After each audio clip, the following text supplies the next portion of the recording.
हमने किसी भी तरह महिलाओं को शुभ या अशुभ की श्रेणी में विभाजित नहीं किया है, न ही ऐसा प्रयास किया है जिससे महिलाओं की गरिमा का हनन हो। यहाँ दी गई जानकारी सामान्य मान्यताओं और जानकारियों पर आधारित है। महान आचार्य चाणक्य की चाणक्य नीति में स्त्रियों के आकार प्रकार, उनके लक्षणों आदि के बारे में भी लिखा गया है।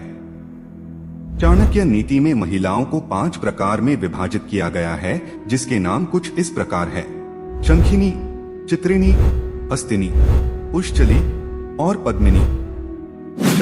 शंखिनी स्वभाव की स्त्रियां अन्य स्त्रियों से थोड़ी लंबी, नाक मोटी, आंखें अस्थिर और आवाज गंभीर होती है। ये हमेशा अप्रसन्न रहने वाली और बिना कारण ही क्रोध करने वाली होती हैं। पति से भी इनकी नहीं बनती और मन हमेशा भोग विलास में डूबा रहता है। दया भाव नहीं होने के कारण परिवार में रहते हुए भी उनसे अलग ही रहती हैं। ऐसी स्त्रियां संसार में अधिक होती हैं। इन्हें निंदा रस और चुगली में मजा आता है। इनकी लंबी आयु के कारण इनके सामने ही पिता और पति की मौत हो जाती है और अंत समय में बहुत दुख भोगती हैं। चित्रिणी स्त्रियां पतिव्रता, स्वजनों पर स्नेह करने वाली और कार्य को शीघ्रता से करने वाली होती हैं। इनमें भोग की इच्छा कम होती है और श्रृंगार में मन अधिक लगता है। इनसे अधिक मेहनत वाला काम नहीं होता, परंतु ये बुद्धिमान और विदुषी होती हैं। ये तीर्थ व्रत और साधु संतों की सेवा करने वाली होती हैं। दिखने में सुंदर होती हैं और बाल काले होते हैं।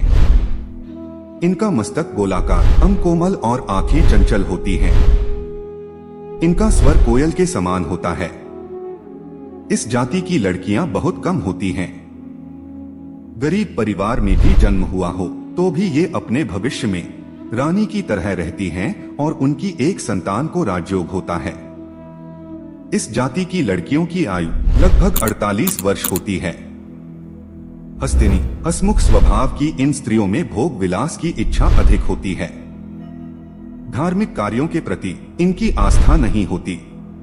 शरीर थोड़ा मोटा और प्रवृत्ति आलसी होती है। इनके गाल, नाक, कान और मस्तक गोरे होते हैं। क्रोध अधिक आने पर कभी कभी स्वभाव बहुत क्रूर हो जाता है। इनके पैरों की अंगुलियां टेढ़ी मेढ़ी होती हैं। इनकी संतानों में लड़के अधिक होते हैं। ये बिना रोग के ही रोगी बनी रहती हैं। इनका पति सुंदर और गुणवान होता है। अपने झगड़ालू स्वभाव के कारण ये परिवार को क्लेश पहुंचाती हैं। खासतौर पर पति इनसे दुखी होते हैं। पुष्चली स्वभाव की लड़कियों के मस्तक का चमकीला बिंदु भी गंदा ही दिखता है। ऐसी महिलाएं अपने परिवार के लिए दुख का कारण बनती हैं। इनमें शर्म नहीं होती और अपने पति की अपेक्षा दूसरे पुरुषों में इनका मन अधिक लगता है। इसलिए कोई इनका मान सम्मान नहीं करता। पुष्चली स्त्रियों में युवावस्था के लक्षण 12 वर्ष की आयु में ही दिखाई देने लगते हैं। इनकी आंखें बड़ी और हाथ पैर छोटे होते हैं। स्वर तीखा होता है। इनके हाथ में 2 शंख रेखाएं व नाक पर तिल होता है। पद्मिनी स्त्रियां धर्म में विश्वास रखने वाली, माता पिता की सेवा करने वाली व अति सुंदर होती हैं। लंबे कद, कोमल बाल, मधुर बोली वाली ये महिलाएं पहली ही नजर में सभी को आकर्षित कर लेती हैं। इनकी आंखें सामान्य से थोड़ी बड़ी होती हैं। ये अपने पति के प्रति समर्पित रहती हैं। इनका विवाह भी जिन पुरुषों से होता है वह भी भाग्यशाली होता है। इनके नाक, कान और हाथ की अंगुलियां छोटी होती हैं। इसकी गर्दन शंख के समान रहती है व इनके मुख पर सदा प्रसन्नता दिखाई देती है। ये हर बड़े पुरुष को पिता के समान, हम उम्र पुरुषों को भाई तथा छोटों को पुत्र के समान समझती हैं।